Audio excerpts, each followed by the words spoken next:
Well, today's webinar from the Open Group.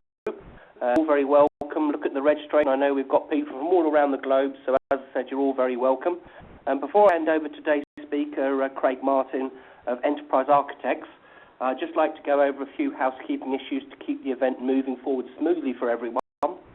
Firstly, we would encourage you to ask questions during the event. There are two ways you can submit questions. You can either use the text chat facility or you can use the text Q&A facility. If you do have a question in those two, please ask you to address them either to all participants or all, that way everyone gets to see all the questions that are being submitted. We will handle all the questions at the end of the presentation. We'll handle as many as we possibly can get through during the time limit.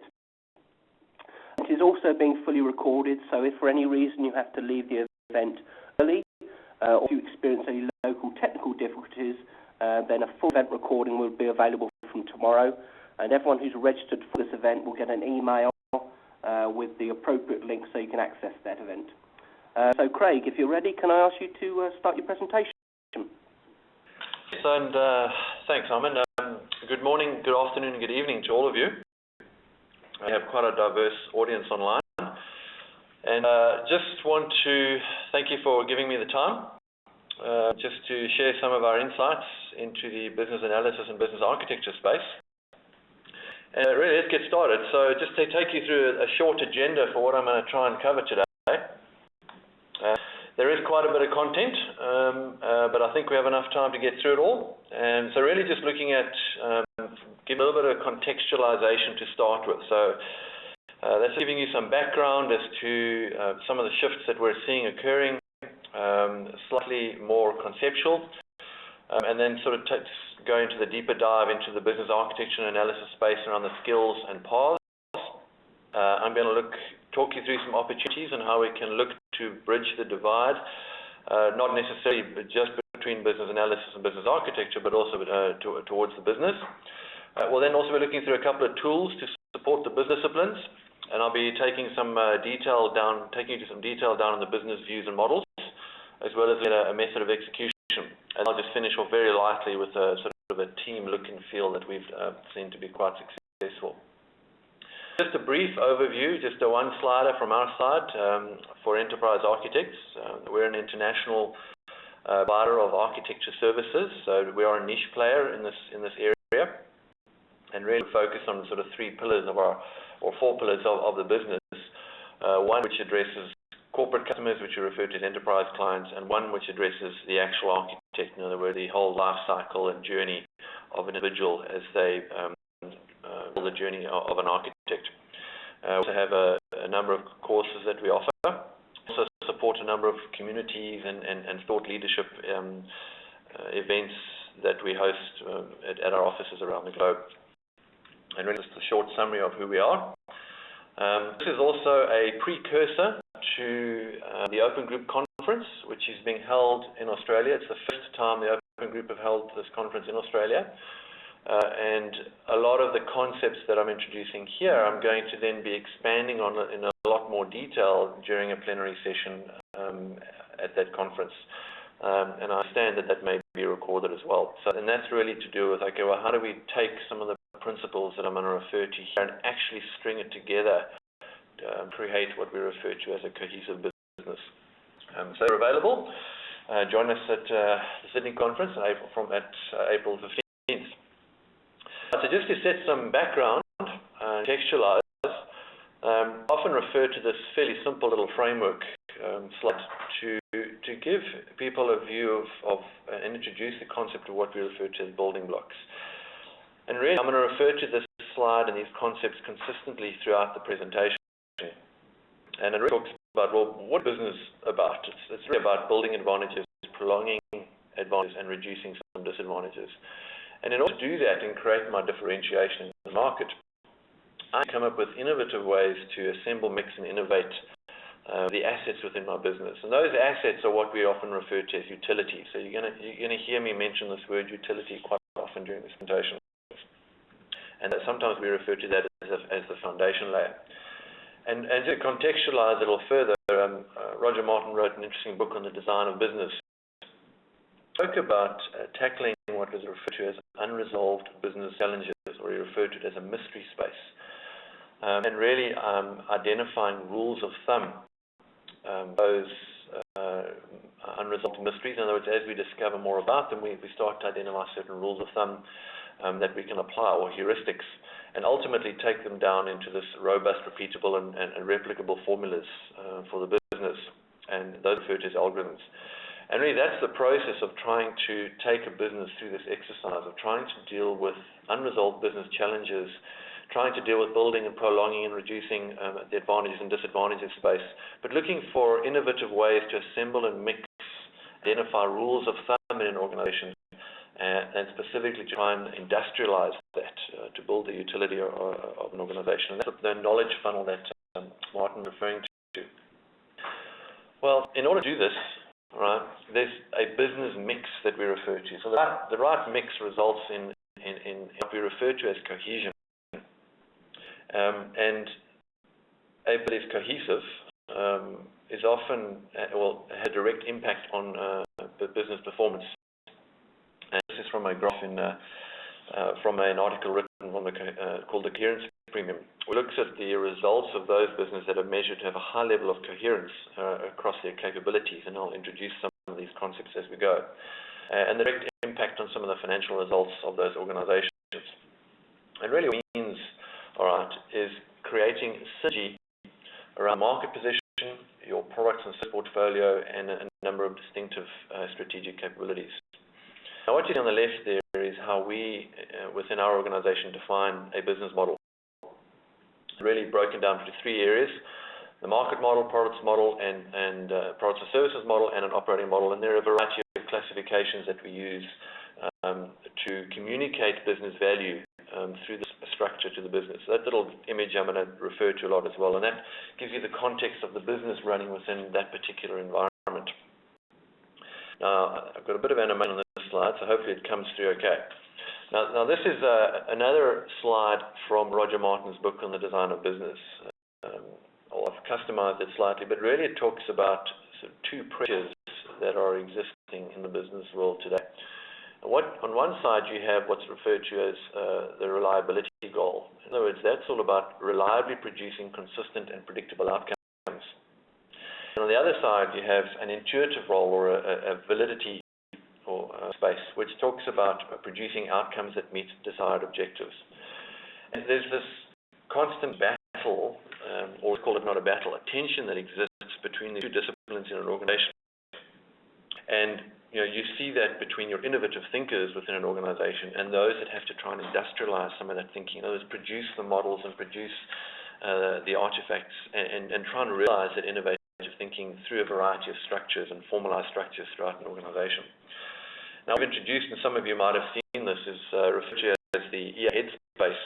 It's just a bit of thought that we've put into around what does the headspace of an architect look like. So you're welcome to download that. Just search for the EA headspace on the website. It kind of looks at the variety of skills, artifacts, and activities that would occur across those two spaces to try and address some of those goals. As we move through the presentation, I'm referring to concepts of, well, where does investment go? Where are we more likely to be able to get the wins in an organization? And this concept of analytical versus intuitive thinking is also economically supported. Let me ratify that a little better. In that, in organizations, most of the investment actually goes into the analytical space because there's less risk there. It's more predictable, it's more reliable. This intuitive space, there's actually less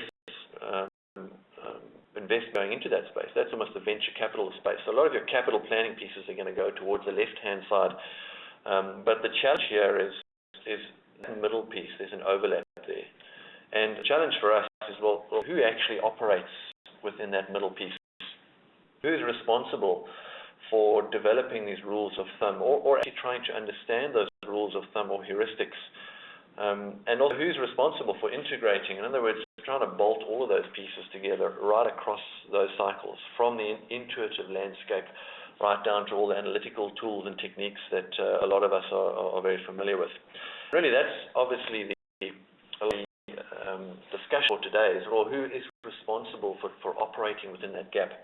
Now, Martin refers to that gap as design thinking, and I'm going to introduce some of those concepts as we go, but I think there's a variety of disciplines that operate within that space. And I just want to refer to this particular model again. And it was actually, we used it for one of Tier 1 banking clients to communicate a gap that was within their organization, and it was an ownership gap. Concepts down the left, I'm going to elaborate on a little further in what I refer to as the mandate curve. But for now, it's really talking about, well, who had ownership and responsibility for the various areas of the business model. The thing is, this tends to be a consistent pattern. And you have ownership within the business around the market model and the product and services model. You have a lot of ownership down in the application and the data and the technology space, and often sitting under the CIO or CTO space. But there's a layer in the middle, which is this business architecture world, which is often ownership or sponsorship within an organization. We're seeing that change as we see more being driven now from the top down, as business itself begins to see the business architecture and begin to initiate programs to try and build those capabilities. But, the dominant sort of feedback we get when we go to organizations is really that space is missing an ownership mandate to operate within the organization. And then on the right-hand side, there's also a discipline that is missing around how we string together all of the assets of the organization. I've referred to those as capabilities in a coherent fashion. If you refer to the graph I originally spoke about, building a coherent organization. Well, who's actually responsible for stringing all of those pieces together in this coherent fashion to try and prevent the sort of cascading effect of loss of synergy through the business model? And I'll elaborate a little further on that because there's a variety of frameworks and tools available. Most of you online would have been certified, qualified, or have read through a number of these standards that you see on the slide. But the layers, let's call it, of these standards begin to become utility, so to speak. In other words, more common space. A lot of the frameworks start to push further and further up into the business space. And what I refer to as the sort of knife edge, which is the interaction with the stakeholder. And what we see is that space around the stakeholder is fairly cluttered because each of those frameworks and each of those disciplines is actually trying that interaction with the stakeholder. And it creates a little bit of confusion. And I've written one or two articles around that level of confusion around, well, for example, walking into an organization and asking them for a definition of what the business does. There's a proliferation of definitions of a capability model, a target operating model, a process model, a functional model, an anchor model, a business model. All of these terms are all attempting to achieve the same thing, but it does create a bit of confusion with that stakeholder. So in actual fact, who is responsible for that circle around that stakeholder for actually managing that relationship? Takes us to this slide here, and some of you are probably quite familiar with this. So what you've got in blue there is the business analyst career path, and it takes you along a journey from an entry-level business analyst to a junior, intermediate, senior, and takes you into the space referred to as an advanced generalist business analyst. And there it's specialized into categories like the business architect, the strategic business analyst, a BA practice leader, and a couple of other roles. There's some hybrid roles and some specialist roles that they identify within that particular space. Right now, parallel to that, you've got the business architecture career path. Now, there's no actual defined standard for roles within the business architecture. Still in a little bit of flux.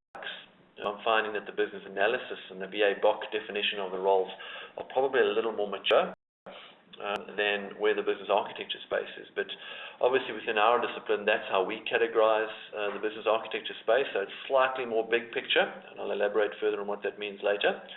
And taking an analyst, business architect senior, and getting up into the principal space where we start to now get to almost similar domains. So the principal business architect from our perspective is fairly similar to how BABOC, which is the business analysis body of knowledge, defines the business architecture discipline and forward into what we refer to as a master and distinguished business architecture. Now, on the way, I think actually group these two categories into two types, and I'll be referring to those consistently through the presentation. Those on the right there, I'll be referring to as the strategic business architect, and that includes the strategic business analyst, because there's a lot of synergies in how they define that role with how we define a strategic business architect.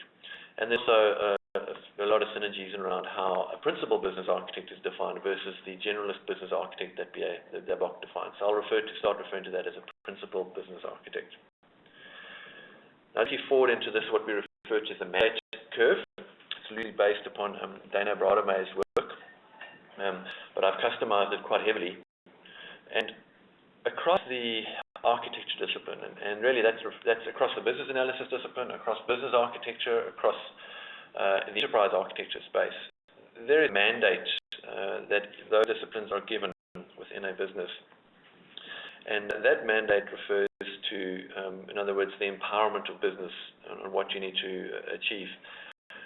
And you've got a spectrum, and a lot of organizations would tend to focus on A and B, we find, in that our disciplines tend to be used for, for example, let's use an IT perspective. B would be building an enterprise-wide IT system or an ERP solution. Whereas moving further up the stack, you would address more of the business-oriented types of problems around stringing together business building blocks, services, and your marketing building blocks.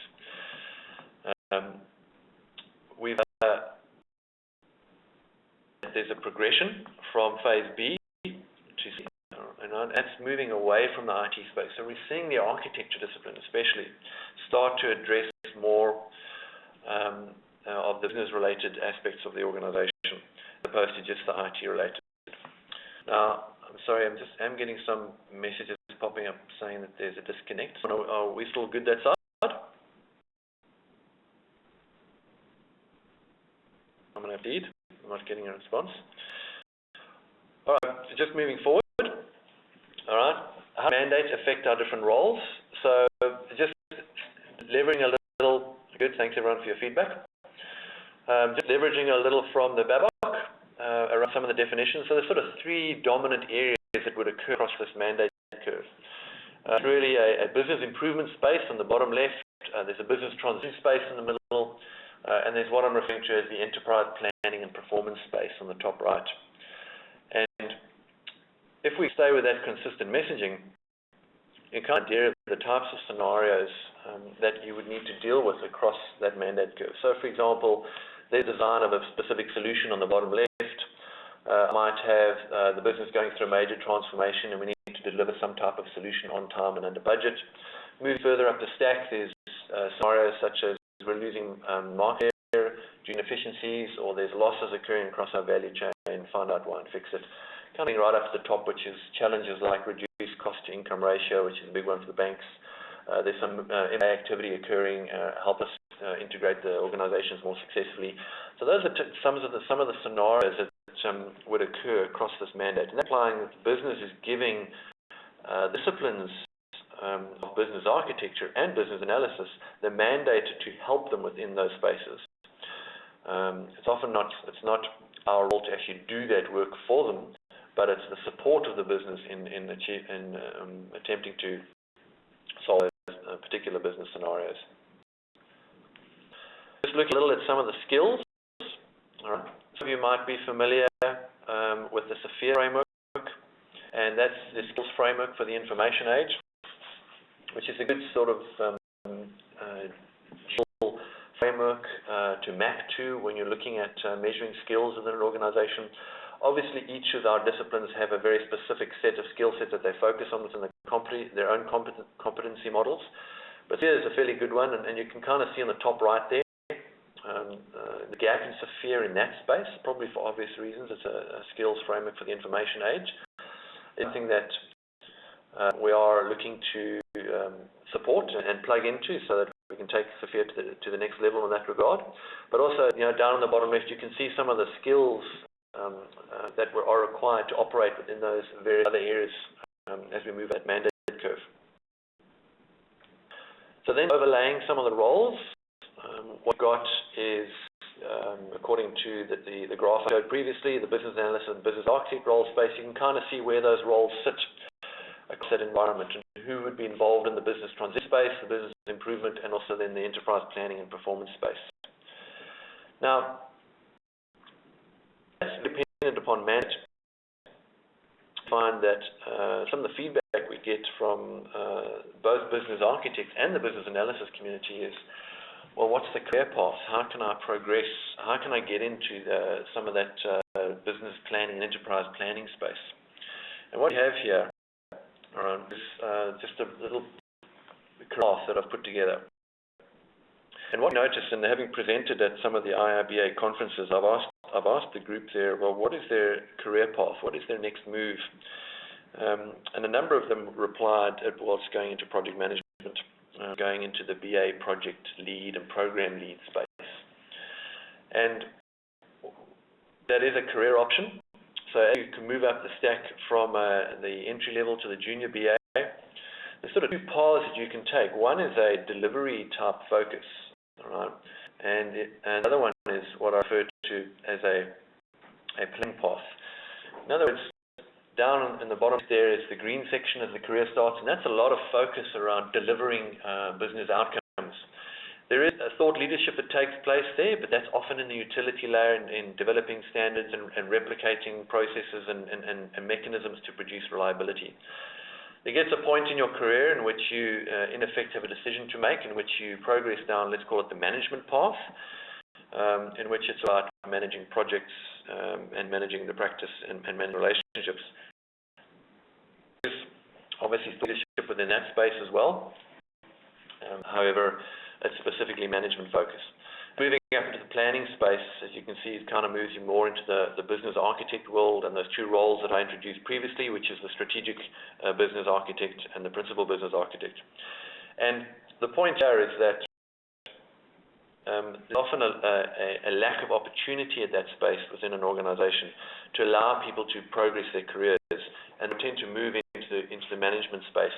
And sometimes they're not then building upon the foundation of all of the good business skills that they've developed, and they can move more into the management role, which is all about managing people and deliverables and outcomes. So there is a career path which takes you into a more deeper space around understanding the business and in effect changing the business. A couple of things, I won't touch on all these. A lack of opportunity. Well, I think a lot of it's to do with risk. And as I mentioned previously, a lot of the risk is dealt with within what's referred to as the reliability space. In other words, when things are reliable and they're predictable and they have outcomes that we can measure, that's where people like to invest their money. It's low risk, those types of activities, and a lot of discipline relates to building those types of activities. In other words, the reliability into organizations. There's also utility-driven. And business often sees the business architecture and business analysis disciplines as utility disciplines, and they're helping build that reliability. And they see it almost separate of the actual business of the organization. Similarly, there's delivery-driven pieces of it. In other words, your focus is on the delivery cycle, and that could just be a planning cycle that you're going through, but the focus at that particular time is all about building and delivering through project programs. Organizational-driven, well, that's just your standard politics that you have to work with. And some of the structures around that space, I've actually referred to politics later as well. And that is around, well, how is the organization structured to allow opportunities for us to move into those spaces and to begin to add value in those spaces. There's also, if one looks at it broadly across the spectrum, a lot of it's related to the mandate. In other words, what's the mandate that business is actually providing for us? They can actually play in some of these broad areas. In other words, a couple of strategies for moving up that opportunity that mandate curve. So let's starting with the plan cycle. The cycle and the architecture discipline, especially, is often tends to have a disjoint between the investment planning cycle in an organization and a lot of the outcomes that the architecture team produces. So a good way that you can get closer to the business is to align better to that planning cycle and basically move slightly ahead of them to give them the types of business answers and insights that they require to be able to plan better for the organization over whatever period they're looking at, a 12 or 3-year cycle. I mean, a 12-month or a 3-year cycle. Another way to open up some of those opportunities is to provide structural insight into strategic scenarios, and this is some of the stuff that I'm going to be referring to in the session with the Open Group. And really, it's all about having a look at the various scenarios that occur at the strategic planning and the business planning space, and understanding the impact of those, as well as the types of effort required to achieve those scenarios. And this really helps the business make more informed investment decisions before they pull the trigger on any of those strategic scenarios. There are also ways to match capability mixes and all the underlying resources of your capabilities to see how what pieces of those are going to achieve the particular outcomes of the organization. So drawing nearer to this space and being able to move that mandate curve, definitely one of the areas is to be able to have a greater input into those strategic scenarios. One spaces that we found quite successful is to build what we refer to as a cross-discipline team. Sometimes that's referred to as an integrated business planning team. Some of you might be familiar with that term, or enterprise planning team. But there are a variety of disciplines that are attempting to look at an enterprise, an organization at an enterprise level. In other words, right across all of the divisions of an organization. So, IT is one of them. You've got change management, especially in transformation programs. They're trying to look across all parts of the business to see how change is going to affect the organization from the people aspect. You've got finance trying to look right across the organization. You've got business improvement and process improvement, which is obviously trying to look right across. Strategy, which is trying to look right across. And often those teams or those individuals tend to operate quite separate of each other, using separate disciplines and separate techniques and tools and profiles. One of the techniques we found quite helpful was to get them all together into a room and create a team that's specifically driving out the outcomes together. The way to move up the curve is to align yourself better to the enterprise performance model. So obviously, the performance model of an organization has a feedback loop, and in mature organizations, it has a stronger alignment to the objectives of the organization and how we're measuring the organization as it's moving towards achieving those objectives. And speaking of language within an organization is definitely a key goal of yours if you want to begin to operate and move up that curve and up that career path. We often find that architects, as well as some of the business analysis community, we're all good at building good models and diagrams, but often we're not good at building those artifacts that resonate with the business people. In other words, that they can understand. And I'm going to show you a few models just now around the differences in those parts. Another way to move up that curve is to support the investment planning cycle. And we've done this a few times and looking across the entire investment portfolio of enterprises and looking at where there's conflict around where they're spending their capital and how that's affecting their operational expenditures, where there's lost cohesion across the organization. So one organization to mind was there was one particular capability with one process, and there were 75 projects all working on that process. And that's 75 projects, and that's, can you imagine how many meetings would need to occur just as an introduction for all the projects to get in sync. So, pulling out of that project view space and giving a business lens over that, helped the organization achieve a lot of synergy.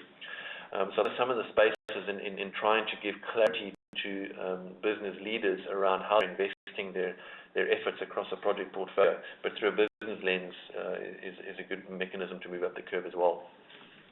This is just from a bit of research done by one of our partners, Infotech, which I found to be quite interesting, and really just referring to, well, how to use your sponsor. And an interesting one to get good mileage, and not just because we're a consulting firm, but I found the research, which is separate of us, quite interesting, in that external consultants or individuals with recognized credibility and strength can actually add a lot to the credibility in the business case and get momentum going within the organization. And obviously, there's with internal to the organization, there's the more highly placed executives, executives that are responsible for change or in charge of transformation programs. Those are the types of individuals that you're going to draw closer to in order to extend your footprint and visibility across your organization. To tie your all efforts to strategic planning materials, and that's not just a tick in a matrix to say you've met certain objectives. I think there is a strong need for the business analysis and business architecture community to understand a lot of the MBA concepts that business people are dealing with, and be able to address them in language, right, and not traditional business architecture type models, which we're all very good at producing. So we're to be able to link our traditional business architecture and business analysis artifacts to those strategic artifacts more effectively. And we're seeing just from this bit of research that the outcome of that is actually positive within the organization and drives business engagement more effectively. Also, just wanted to the key one and some of the aspects that I referred to previously in the presentation. What I'm going to try and do is move through that knowledge curve as quick as you can. And really, I'm seeing the business architecture of space and the strategic business architect and principle, remembering that I've grouped strategic business analysts into those spaces as well. As a space that looks to try and identify those rules of thumb from those unresolved mysteries, right? Try and extract them and understand them from the business people's minds, and produce robust, repeatable formulas that work across the organization. And really, it's those individuals and those teams that are able to do that effectively and are able to produce those algorithms or those repeatable formulas effectively that are the ones that will be the more successful within an organization. Right? So understanding those heuristics that business people have in their heads, those rules of thumb, and cultivating your skills around being able to identify those is something which will help produce those repeatable processes more effectively. A couple of tools and models that you can use for that. We use things like motivation models, cohesion planning, cross-functional capabilities, journey maps, learning maps, and value maps to try and help extract those rules of thumb and industrialize them, so to speak, within the organization. The challenge, of course, is that business people realize that those rules of thumb are actually their differentiator and they tend to hold on to it. So extracting that from their minds is sometimes a challenging task. Now, just this one here, which is adapted from a business process change. And so quadrant graph, we often refer to overlay processes over, which looks at strategic importance versus complexity. We've overlaid different types of complexity. This one looks at process complexity. And really occurs in an organization, and we use this as a tactical decision-making tool. And well, what should we do for certain processes across an organization? The bottom left quadrant, we would traditionally automate. Top left, we would traditionally outsource. And bottom right is where we'd look for improvement activities. And top right is sort of the complex space where there's some of those unknown business problems and when the heuristics start to take shape.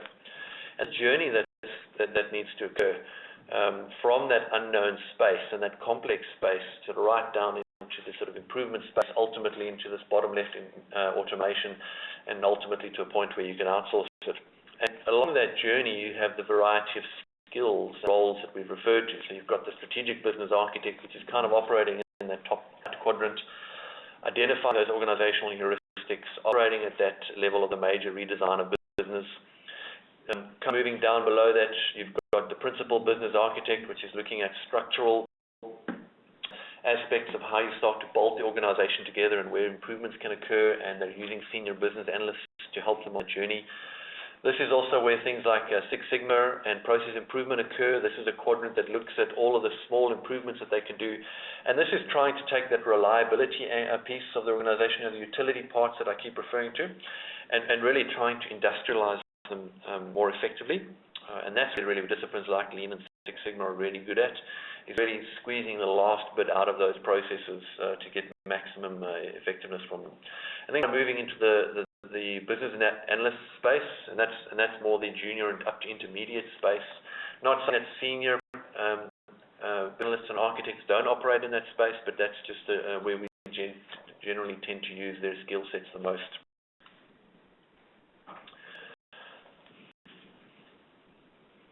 Closing off on the opportunities and ways to help you move up the curve. Back to this little graph, or this little frame that I've spoken about. There's this space at the bottom which I refer to as utility and the need to build a foundation for your organization. In other words, the business only really produce value and differentiation if it's actually got a foundation that it can work from. It can't do those things unless it's got foundation capabilities that it can leverage. And down in this space here is often where our disciplines lie, where the architecture and the business architecture and the business analysis disciplines tend to lie, are tools and techniques that enable us to create that foundation, that utility. But as your career progresses and you move up more into the strategic business analysis and strategic business architecture and principal business architect space, you're kind of looking more in the innovate, assemble and mix area, and they're identifying those business problems.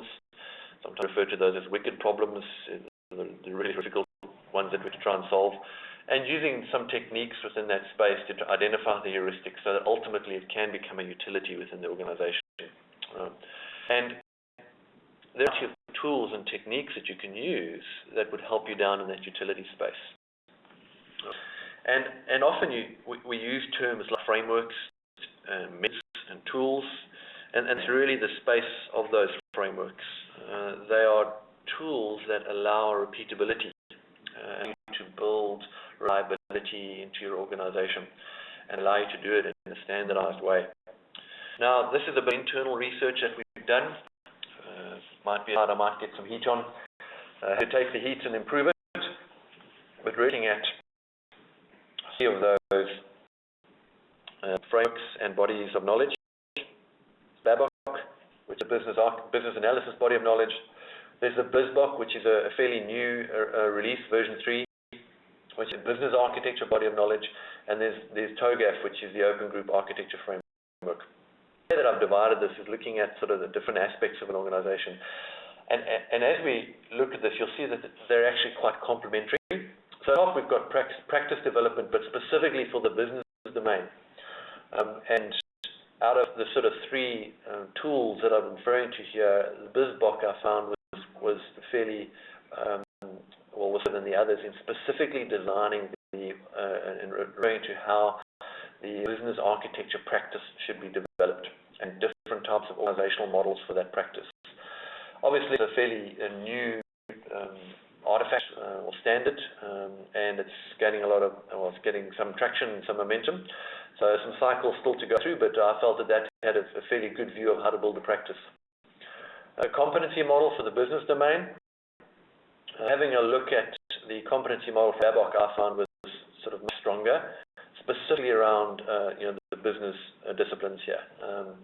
There's a competency model that you can use within the BABOK, and there's also a self-assessment guide that you can actually use to measure your competency. And those types of guides, and to the point they are standards and accepted and adopted, I haven't necessarily seen in the disciplines. There's also a classification scheme. TOGAF provides a very good classification scheme. I'll introduce you to just give you a light touch on that, because there are some of you that specifically wanted a view in this webinar as to how TOGAF can benefit the business analysis community, so I'll touch lightly on that. And that's really, well, how do I actually classify the building blocks of an organization so that I can get this cohesion and create synergy? There's also a method to execute for the enterprise. So there's two ways I've looked at that. Well, is there a method to do business or business architecture or business analysis? And is there a method to do the enterprise discipline? And that's really, you can see that TOGAF's strength is linking together multiple different domains, not just the business domain. We refer to it as a meta framework, so it's the glue and it combines different pieces together. But it is weaker than the others in a specific business domain base on how to execute against business problems. So the business model and the business this is a business architecture space. And that's really telling you the difference between a framework and a body of knowledge. So the two bodies of knowledge will obviously provide you much more content and techniques and methods to help you with those disciplines, whereas bring a framework is just giving you that overall structure that you're needing to glue it all together. What TOGAF also gives you, and you can see the strength there, is a standardized technique for defining outputs. It's a whole concept of developing views and viewpoints for particular stakeholders to address their concerns. It's a very powerful tool, and one which I don't think is used effectively within the communities and the disciplines that we all support. And that's how do I actually assemble all the underlying artifacts of my discipline in a way that a stakeholder can understand to address specific concerns of that stakeholder, and the views and viewpoints technique is quite strong there. That particular technique I didn't see well documented in the other disciplines, but what they did have was fairly robust definition of outputs of work products and artifacts and what they could look like. And also finally the supporting techniques. The bodies of knowledge had a lot of different types of tools that you could use to help you along that business domain. Obviously, TOGAF being a framework, it referred to those but didn't necessarily go into the detail associated to it. Now, for those of you, and especially on the business analysis side, there's quite a few on the call who are asking questions around TOGAF and its relevance to the business analysis community. I'm just going to do a very light touch on it, but to give you the different types of structures. And really, a very, very light touch. TOGAF is sort of three pieces that have a bucket where you can classify and store the building blocks of an organization, and a way to classify them around what's a process versus an application versus a goal versus an objective, those types of things. There's a method for creating those building blocks and consuming them and assembling and mixing them, and a way that it will help you define different views and models for your particular stakeholders. Now, I'm not going to read out, but just some interesting quotes. When it comes to frameworks and within our disciplines, I often find everyone has their 2 cents to add. And just a point I want to make that these frameworks, tools, bodies of knowledge, all of those things, they're only relevant.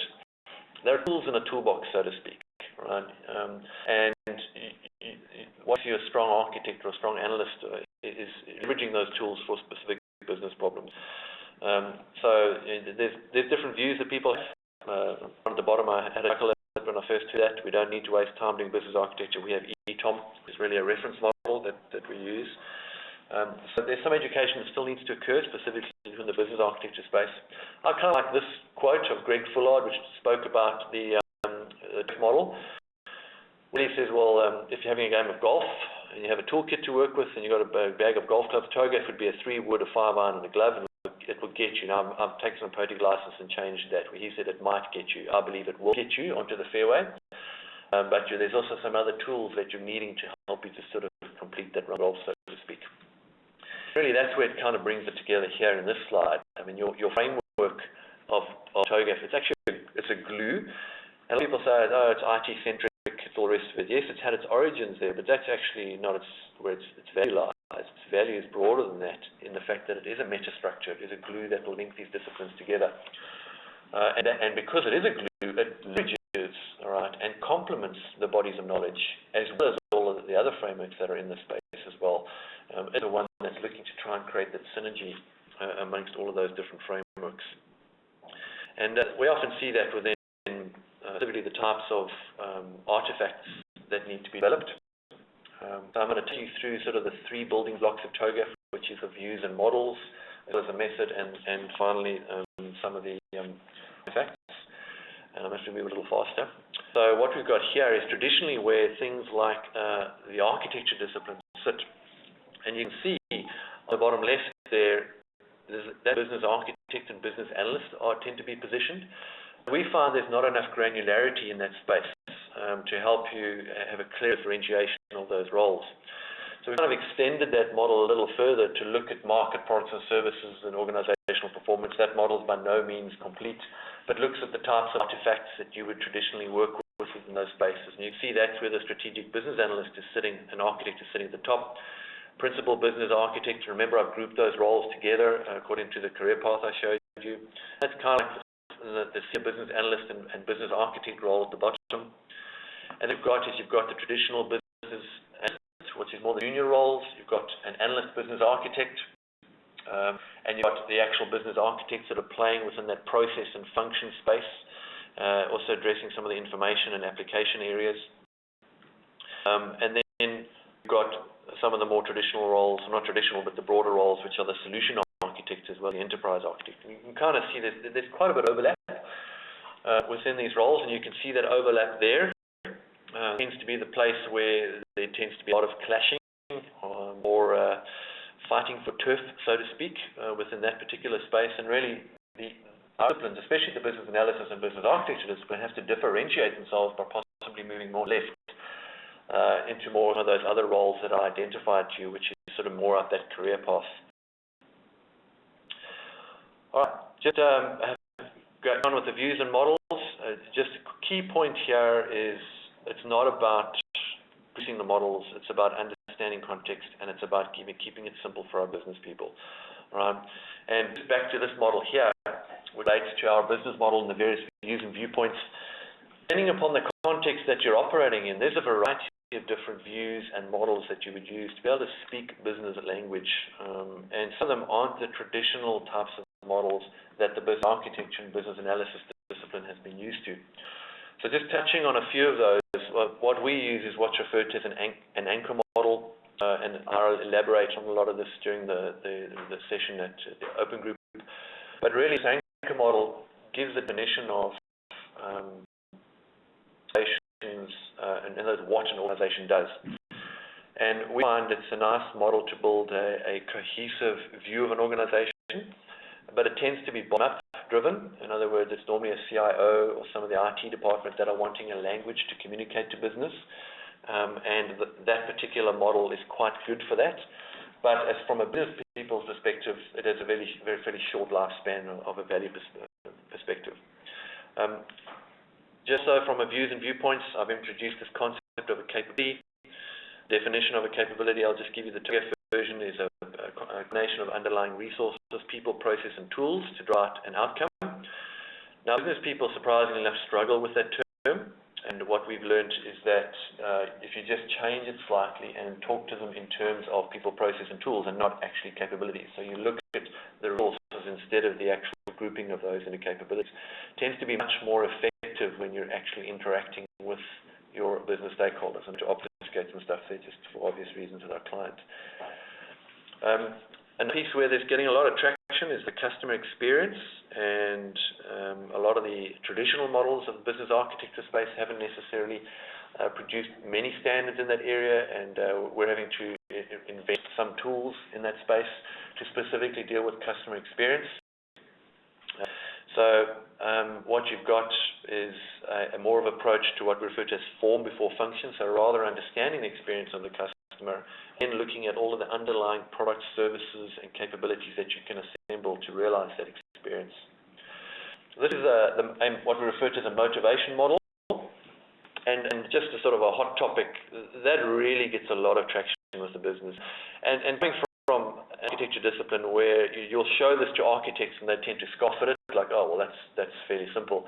In actual fact, when you show this to business people, it's like, oh, this is just what I've been looking for, this is gold. And showing me the outcomes that I'm looking to achieve, what capabilities I need to focus on to achieve those, and what's in flight to try and achieve those objectives as well. So it's an extremely valuable tool, and we find business people get a lot of traction. Walking around with that, we provide these sort of A3 folders, and they walk around with these things in color. Now, good for the business person, but from a business perspective, that's one of the aspects you need to produce. It's obviously not adequate for the business or the architecture discipline themselves, so you've got to sort of wear two hats. And then brings us to the method of execution. What you've got on the left there is the TOGAF ADM, the Architecture Development Method, which is just a structure of a method to take you through solving enterprise problems, and I won't go into too much detail on that. But really, business architect's perspective, you've got to wear two hats, and when you're operating in this top space, and you're looking at the architecture vision in the preliminary phase and those pieces of building practices, the business hat is all about trying to understand what are the right tools to solve those business problems. Within those iterations, we build the motivation model that I referred to, and this is where you begin to introduce it and get traction with the business. There's also where you begin to identify the resource mixes of some of the possible capabilities that could help you achieve the objectives, and also looking for what are the differentiation resources that sit within this space. And those are normally what you would do in a first iteration of that architecture vision phase. Second iteration is where you now start to drill down and look at, well, what possible offerings and 4Ps and product space could I work with within that area. Point here as well is that the business architect role has a function of journey management. Okay, iterating once again that the business analyst has a career path, and we're talking about this career path up to a senior business analyst, in which you've got two paths that you can travel. One, you can head into the management function. One, you can continue up into the business architecture function, which is developing a more deeper insight into the business and the tools and techniques used within that space. So with this architect function here, the journey management, they have to hold hands of the architects as they travel the journey, keeping that synergy between business stakeholders and the architecture function, keeping synergy between business stakeholders and the requirements management and business analysis functions of an organization. That journey that they're taking them on, constantly bringing them back to the motivation model, bringing them back to cross-functional capabilities, all of those pieces around how they're doing this and what all the efforts across the project landscape are doing to achieve it. And that's what we refer to as journey management. The other hat that the business architect would have to wear is actually the architecture hat, and that's really what occurs across phase B, C, and D. That's really helping those individuals design solutions that are more business focused and it's downstream. This is where you take the resources, in other words, people, process, and tools and outcomes. Now you begin to cluster those into capabilities and you produce things like capability models. You go into the detail around process models, functional models, all of those aspects. And the requirements management piece is where a lot of the business analysis community helps us a lot, because that requirements management piece is really where the architecture discipline is actually quite weak. I don't believe that the architecture space does requirements management well, and often leverage the business analysis community a lot within that space to help us spin that cycle and garnish and elicit the right requirements from our stakeholders. And you know, there's lots of material within BizBox as well as BABOK around these two spaces and helping us from a requirements perspective, as well as spinning through the loop of business architecture and business information systems architecture and technology architecture. All right, finally is then the requirements space, and really that's the business analysis space when you're looking within this context, and you can see it's quite central to an architectural exercise, and it's linked to everything across all of the domains. It's really crucial that there are individuals in that place that have a very, very strong understanding of how to elicit and manage requirements, and as I said, the architecture discipline tends to be quite weak in that space, and therefore that's complemented quite well by the requirements management skills that the business analysis community brings to the table, and lots around requirements management techniques within the BABOK and some good material in the market as well. Now I'm running out of time, so I'm just going to quickly touch on this. Just finish off the classification system. The TOGAF gives you a standard classification system, so you know, stop arguing about what's a process, a capability, and a function, and we can actually just get to more valuable stuff, and we can start to use standards to help us address what each of those building blocks are in an organization. Since it doesn't have the detail, you can have other models, or like the motivation model from Nick Malik, who's a Microsoft architect, specifically around the business space. And these are all freely available on the internet, by the way, that you can download, which specifically looks at business topics and how they interrelate to one another. So finally, I just wanted to quickly click on team roles and give you a view now that I've spoken about the business architect, the business analyst, and a couple other roles within that space. There's this balance, as I've mentioned throughout the presentation, between this intuitive piece and the analytical piece. And really, one could say the pragmatist versus a visionary. And the discipline of business architecture is often to try and just achieve balance between those different types of personality types. It's extremely exasperating sometimes dealing with pragmatists, all right, who tend to follow the in what works and what he sees, but just as exasperating for a pragmatist is working with a visionary who tends to follow the vision and who works with what he visualizes. And that mix in the middle, space in the middle, Martin has referred to as design thinking, I also think is a space where business architects and senior strategic business analysts tend to operate. And often a good technique, by the way, to look for this is to do some Myers-Briggs scores, and this is just give you an idea of a successful team in doing transformation at the business level. So what does that team look like? What type of mix of individuals should I have in that team to be able to transform the business and take them on the journey? and just copied and pasted a few of the strengths specifically that sit within those spaces. So Myers-Briggs tends to be the more common one. We use a slightly different one, but we also use the Myers-Briggs ones as a light touch into our team structure. So just finally, before we head into some questions, just don't forget the Open Group Conference. That's April the 15th to the 17th in Sydney, first time in Australia, and I'll hopefully be looking forward to seeing some of you there and fielding some of your questions. So, right, that's all I have to say, so thank you for that. Over to questions, Simon. Craig, many thanks for that. With over 450 people today, we've had a very interesting exchange of discussions on the text, Craig, so I think you really tapped into a really strong theme of interest there. Just before we move through some of the questions, Craig, I've had a lot of inquiries about the availability of your slide deck. Will you be making the slides available? I think the recording will be available. We'll obfuscate some stuff and issue a PDF to the group. So yes, they'll be able to access most of the slides. That's fantastic. So guys, what's going to happen is everyone will get an email tomorrow with the link to the recording. If you specifically want a copy of a PDF of the slides, then you have my email address. Please send that to me, and I can make sure that Craig gets hold of those as well. So we've got a few minutes, so let's just work through a couple of the questions. Got a question here asking about consolidation between TOGAF and Babcock. He's saying it seems that business analysts, according to Babcock, has the same tasks and responsibilities as a business architect. In TOGAF's specification preliminary phase, that's phase A and B, the business architect is far different from what's said in Babcock.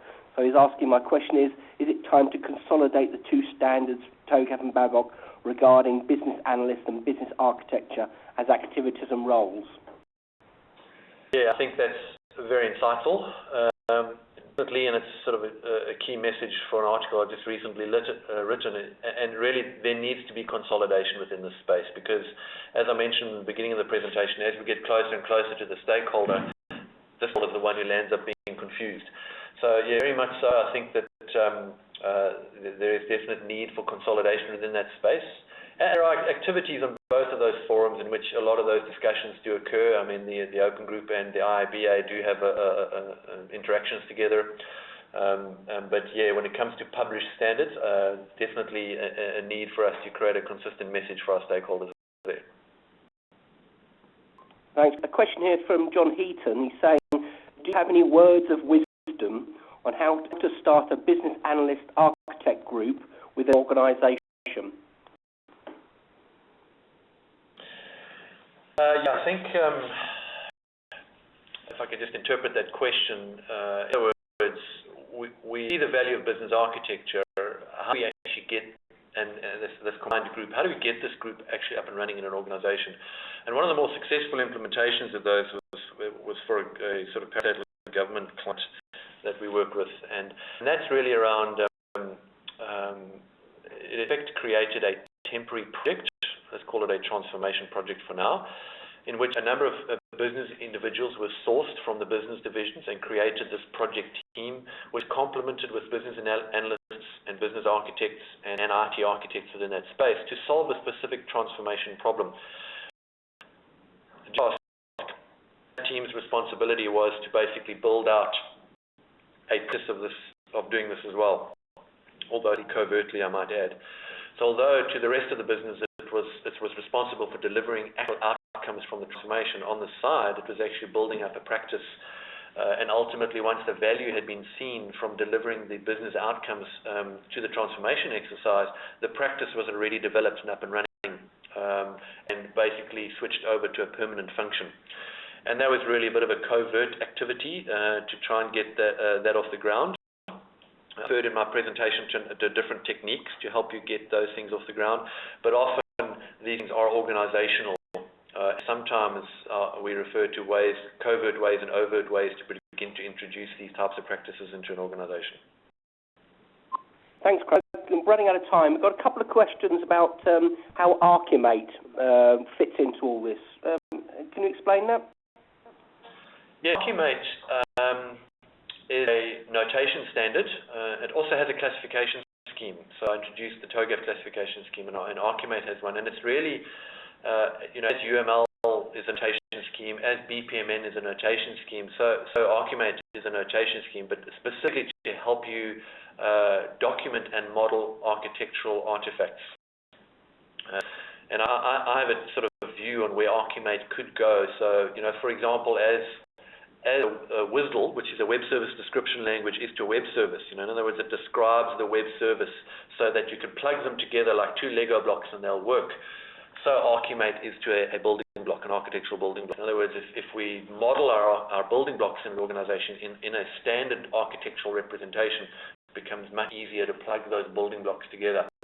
That's really what Archimate's playing to within that particular space. So it in itself is complementary and is a tool that you can use right across the spectrums of business data application technology.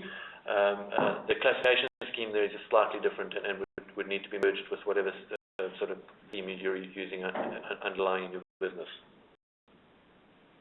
That's great. Well, we've reached the top of the hour, so I think this would be a good time to end today's presentation.